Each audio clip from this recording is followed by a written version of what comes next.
মানিকগঞ্জ জেলা বিএনপির সাবেক সাধারণ সম্পাদক, মানিকগঞ্জ এক দৌলতপুর শিবালয় গণমানুষের নেতা, 18 সালে ধানের শীষের মনোনয়ন প্রাপ্ত, মানিকগঞ্জ এক আসনের ধানের শীষের কান্দারে এসে কবির জিন্না ভাইকে নিয়ে গত পরশুদিন যে কুরুচিপূর্ণ মন্তব্য করে মানববন্ধন করেছেন, আমরা সেই কুরুচিপূর্ণ বক্তব্য এবং মানববন্ধনের বিপক্ষে আজকে আমাদের এই মানববন্ধনে যে সকল লোকজন এলোমেলো ভাবে ঘোরাফেরা করছেন, আপনারা সারিবদ্ধভাবে ওই পাশে দাঁড়িয়ে যান। তারা সকলে সারিবদ্ধভাবে ওই পাশে দাঁড়িয়ে যান। এ পর্যায়ে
থাকবে না, দালালি আর করিস না রে, পিঠের চামড়া রাখবো না রে। কারণ এসে কবির জিন্না সাহেব মানিকগঞ্জ জেলার সাধারণ সম্পাদক, নর্থ হিওর দৌলতপুর শিবালয়ের সম্পাদক নন।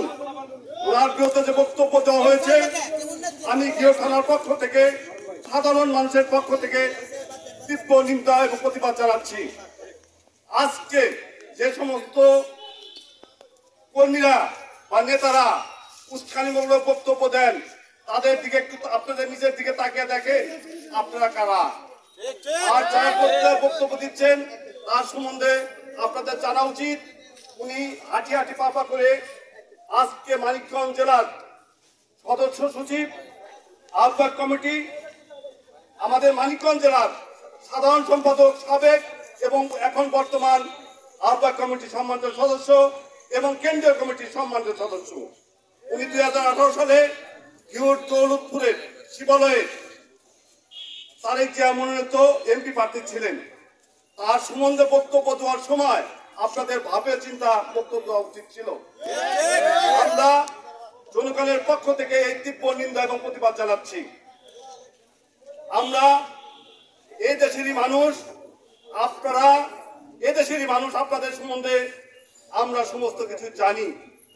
এর মধ্যে অনেক বক্তব্য দিয়েছে, আপনাদের নাম ধরে বক্তব্য দিয়ে আপনাদের নেতা বানাতে চাই না, কিন্তু আমরা প্রতিবাদ জানাই আপনারা আমাদের নেতার সম্বন্ধে ভাবে চিন্তা বক্তব্য দিবেন। গণতন্ত্র দেশ বলেই আপনারা যা ইচ্ছা বক্তব্য দিতে পারেন না। যদি এ বক্তব্য প্রত্যাহার না করেন, আমরা ঘিওর থানার জনগণের পক্ষ থেকে আপনাদের প্রতিহত করব। আপনারা জানেন আজকে এসে কবির জিন্না সাহেবের ঘিওর দৌলতপুর শিবালয়ে জনগণ তার পাশে আছে, জনগণ তার কাছে আছে। তারেক জিয়া যেমন বলেছে আপনারা জনগণের পাশে থাকবেন, জনগণকে কাছে রাখবেন, ঠিক আমাদের নেতা এসে কবির জিন্না সাহেব প্রত্যেকটা নেতা কর্মীকে কাছে রেখেছেন এবং পাশে রেখেছেন। আপনারা দূর দূরান্ত থেকে আসছেন, আমি আমার পক্ষ থেকে সবাইকে ধন্যবাদ জানাচ্ছি। এত কষ্ট করে এই রোদ্রের মধ্যে আমাদেরকে প্রিন্ট মিডিয়া, ইলেকট্রনিক মিডিয়া আমাদেরকে সময় দিয়েছে, তার জন্য ধন্যবাদ এবং বিভিন্ন স্থান থেকে বিভিন্ন আগত সব নেতা কর্মী জনগণ সবাইকে ধন্যবাদ দিয়ে আজকে সমাপ্ত।